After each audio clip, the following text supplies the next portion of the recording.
खुरमजरी मथेल recipe channel असिगी माइकैदगी मयाम तराम नौचेरी मयाम इंगसीदी ngakra ga soibunga ma thongge aduga amana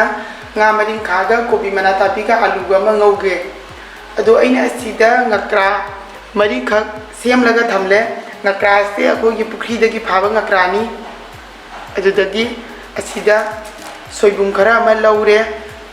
aduga asida hapnaba matara sang makharaga alu yenam adudagi tilhau chanam sing laujare sina nga maring kha adudagi asina kobi mana tabi adude alu tilhau chingba laure hauzik machal sing se haiba lore banina thongge process ta muk chalasi hauzik ahan bedang ngakra sida koina thum kitang chasin birani adudagi yang khara ma hapirani aduga fazana tosan birani ba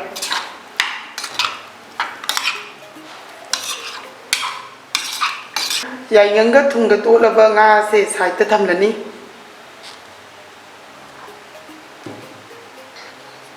hauzik aina asida kona chawba ma laure asida hauzik soibum se hapsan birani thumje chamas chawba ma hapirani aduga hauzik soibum se hana fazana noi birani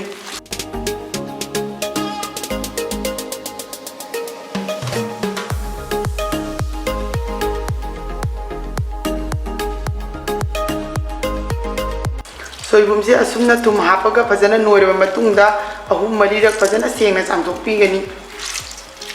haibidi magi manam yamna kanba adudagi asinbadu adu kokhinabane ko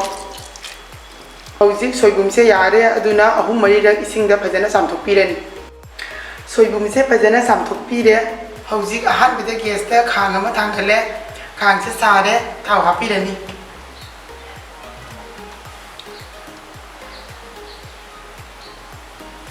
hauzik ngakra se hapirani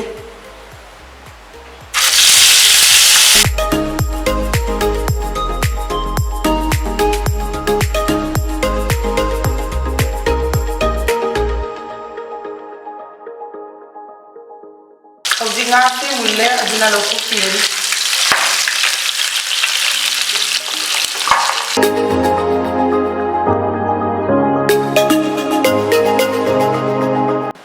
hauzik ngasagi ngangu khibagi thautuda asida passport chama sama hapirani adudagi jenam tilau amadi tespata sa hapirani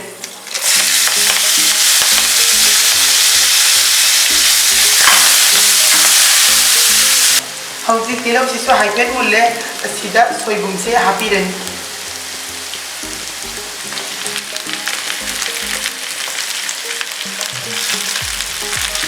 soibum se lonya na alu amadi matar sisu hapirani aduga fazana amuka hapirani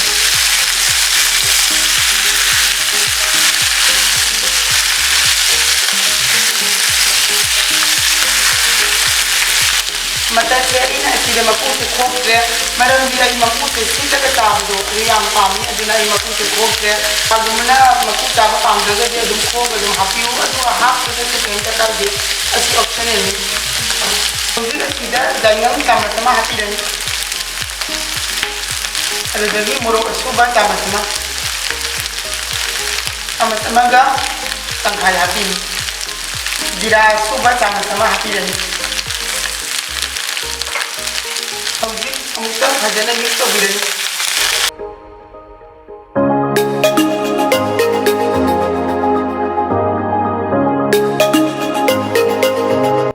fazana mix torba matungda ensang mai hapirani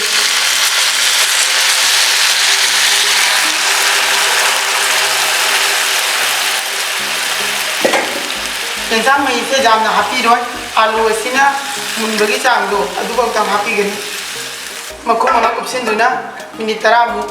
full flame da sawalani minit 10 mu phare hauzik makum se hangdokpirani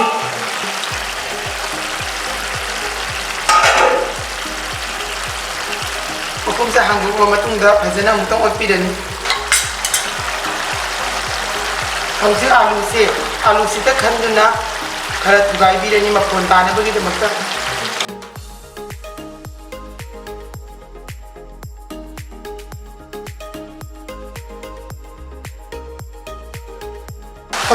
ꯑꯁꯤꯗ ꯉꯥꯁꯦ ꯍꯥꯞꯆꯤꯟꯕꯤꯔꯅꯤ ꯑꯗꯨꯒ ꯐꯖꯅ ꯑꯃꯨꯛꯇꯪ ꯑꯣꯠꯄꯤꯔꯅꯤ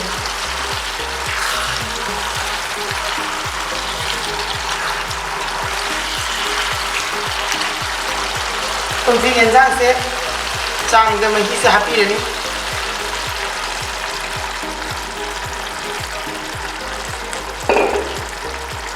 ꯃꯍꯤꯁꯦ ꯌꯥꯝꯅ ꯍꯦꯟꯖꯤꯟꯅꯗꯤ ꯍꯥꯞꯂꯔꯣꯏ ꯃꯔꯝꯗꯤ ꯉꯀ꯭ꯔꯥ ꯊꯣꯡꯕꯁꯦ ꯃꯍꯤ ꯌꯥꯝꯅ ꯂꯥꯡꯉꯒ ꯍꯥꯎꯇꯦꯕꯀꯣ ꯍꯧꯖꯤꯛ ꯌꯦꯟꯖꯥꯡꯁꯦ ꯐꯖꯅ ꯁꯧꯔꯦ ꯑꯗꯨꯅ ꯃꯁꯥꯒꯤ ꯆꯥꯡꯗ ꯊꯨꯝ ꯍꯥꯞꯄꯤꯔꯅꯤ ꯊꯨꯝ ꯍꯥꯞꯂꯕ ꯃꯇꯨꯡꯗ ꯖꯤꯔꯥꯁꯦ ꯆꯥꯃꯁ ꯑꯃꯒ ꯑꯃꯨꯛ ꯍꯥꯞꯄꯤꯔꯅꯤ ꯑꯗꯨꯒ ꯐꯖꯅ ꯑꯃꯨꯛꯇꯪ ꯑꯣꯠꯄꯤꯔꯅꯤ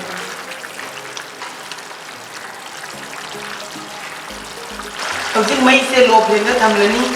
ꯑꯗꯨꯒ ꯃꯤꯅꯤꯠ ꯑꯅꯤꯇꯪ ꯐꯖꯅ ꯁꯧꯍꯜꯂꯅꯤ ꯍꯧꯖꯤꯛ ꯃꯤꯅꯤꯠ ꯑꯅꯤꯃꯨꯛ ꯐꯥꯔꯦ ꯑꯗꯨꯅ ꯃꯊꯛꯇ ꯐꯗꯤꯒꯣꯝ ꯍꯥꯞꯆꯤꯟꯕꯤꯔꯅꯤ ꯑꯗꯨꯒ ꯃꯩꯁꯦ ꯑꯣꯐ ꯇꯧꯔꯅꯤ ꯍꯧꯖꯤꯛ ꯃꯔꯤꯡꯈꯥ ꯉꯧꯅꯕꯒꯤ ꯃꯆꯜꯁꯦ ꯑꯁꯤ ꯁꯦꯝꯕꯤꯔꯅꯤ ꯑꯁꯤꯗ ꯀꯣꯕꯤ ꯃꯅꯥ ꯀꯥꯕꯤꯁꯦ ꯍꯥꯟꯅ ꯁꯦꯝꯕꯤꯔꯅꯤ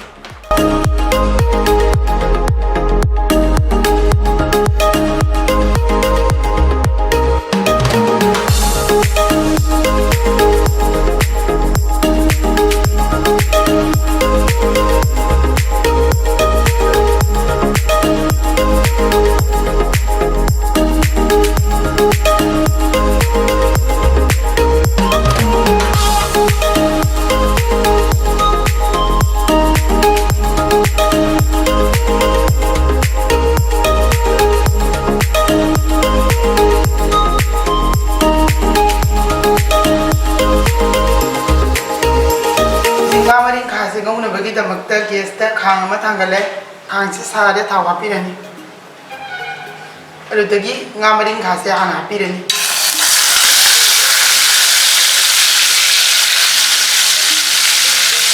ꯀꯅꯥꯒꯨꯝꯕꯅ ꯌꯥꯝꯅ ꯈꯥꯖꯟꯕ ꯑꯣꯏꯕ ꯇꯥꯔꯒꯗꯤ ꯍꯥꯟꯅ ꯃꯔꯤꯡꯈꯥꯁꯦ ꯐꯖꯅ ꯉꯧꯕꯤꯔꯣ ꯑꯗꯨꯗꯒꯤ ꯃꯥꯒꯤ ꯃꯔꯤꯡꯈꯥꯁꯦ ꯂꯧꯊꯣꯛꯈ꯭ꯔꯒ ꯊꯥꯎꯗꯣ ꯂꯦꯝꯍꯧꯕ ꯊꯥꯎꯗꯣ ꯑꯗꯨꯗ ꯑꯗꯨꯝ ꯉꯧꯕꯤꯌꯣꯕ ꯑꯗꯨꯗꯤ ꯃꯔꯤꯡꯈꯥꯒꯤ ꯃꯅꯝꯁꯨ ꯑꯗꯨꯝ ꯅꯝꯒꯅꯤ ꯑꯗꯨꯒ ꯈꯥꯁꯨ ꯈꯥꯔꯣꯏ ꯁꯤꯗ ꯇꯤꯜꯍꯧꯁꯦ ꯍꯥꯞꯄꯤꯔꯅꯤ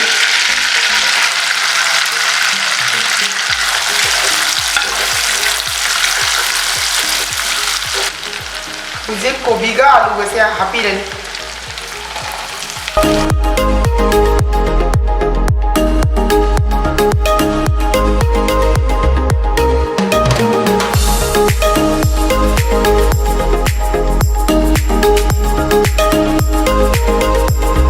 ꯍꯧꯖꯤꯛ ꯈꯔ ꯊꯨꯅ ꯄꯠꯊꯅꯕꯒꯤꯗꯃꯛꯇ ꯊꯨꯝ ꯍꯥꯞꯄꯤꯔꯅꯤ ꯑꯗꯣ ꯃꯌꯥꯝ ꯑꯩꯗꯤ ꯊꯨꯝꯁꯦ ꯑꯗꯨꯝ ꯈꯨꯠꯅ ꯑꯗꯨꯝ ꯍꯥꯞꯄꯤꯀꯣ ꯑꯗꯣ ꯀꯅꯥꯒꯨꯝꯕ ꯑꯃꯅ ꯑꯃꯃꯝꯅ ꯆꯥꯃꯁꯅ ꯑꯗꯨꯝ ꯍꯥꯞꯄꯤꯕ ꯑꯗꯣ ꯑꯩꯗꯤ ꯈꯨꯠꯅ ꯍꯥꯞꯇ꯭ꯔꯒꯗꯤ ꯊꯨꯝꯒꯤ ꯆꯥꯡꯁꯦ ꯑꯩ ꯂꯧꯕ ꯉꯝꯗꯦ ꯑꯗꯨꯅ ꯑꯩ ꯈꯨꯠꯅ ꯑꯗꯨꯝ ꯍꯥꯞꯄꯦ ꯍꯧꯖꯤꯛ ꯌꯥꯏꯉꯪ ꯆꯥꯃꯁ ꯇꯪꯈꯥꯏ ꯑꯃ ꯍꯥꯞꯄꯤꯔꯅꯤ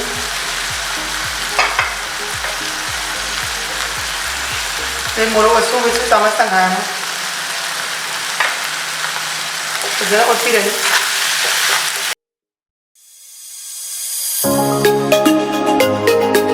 ꯍꯧꯖꯤꯛ ꯃꯩꯁꯦ ꯂꯣ ꯐ꯭ꯂꯦꯝꯗ ꯊꯝꯕꯤꯒꯅꯤ ꯑꯗꯨꯒ ꯑꯗꯨꯝ ꯌꯥꯏꯗꯨꯅ ꯉꯧꯕꯤꯒꯅꯤ ꯀꯔꯤꯒꯨꯝꯕ ꯃꯩꯁꯦ ꯀꯟꯕ ꯇꯥꯔꯒꯗꯤ ꯀꯥꯈꯤꯕꯁꯨ ꯌꯥꯏꯑꯕ ꯍꯧꯖꯤꯛ ꯑꯁꯤꯗ ꯖꯤꯔꯥ ꯆꯥꯃꯁ ꯑꯃ ꯍꯥꯞꯄꯤꯔꯅꯤ ꯐꯗꯤꯒꯣꯝ ꯍꯥꯞꯄꯤꯔꯅꯤ ꯃꯩꯁꯦ ꯊꯤꯡꯖꯤꯜꯂꯅꯤ ꯃꯌꯥꯝ ꯑꯩꯒꯤ ꯉꯁꯤꯒꯤ ꯉꯀ꯭ꯔꯥꯒ ꯁꯣꯏꯕꯨꯝꯒ ꯊꯣꯡꯕꯁꯦ ꯂꯣꯏꯔꯦ ꯑꯗꯨꯒ ꯉꯥ ꯃꯔꯤꯡꯈꯥꯒ ꯑꯂꯨꯒ ꯀꯣꯕꯤ ꯃꯅꯥ ꯇꯥꯕꯤꯒ ꯉꯧꯕꯗꯣ ꯑꯗꯨꯁꯨ ꯂꯣꯏꯔꯦ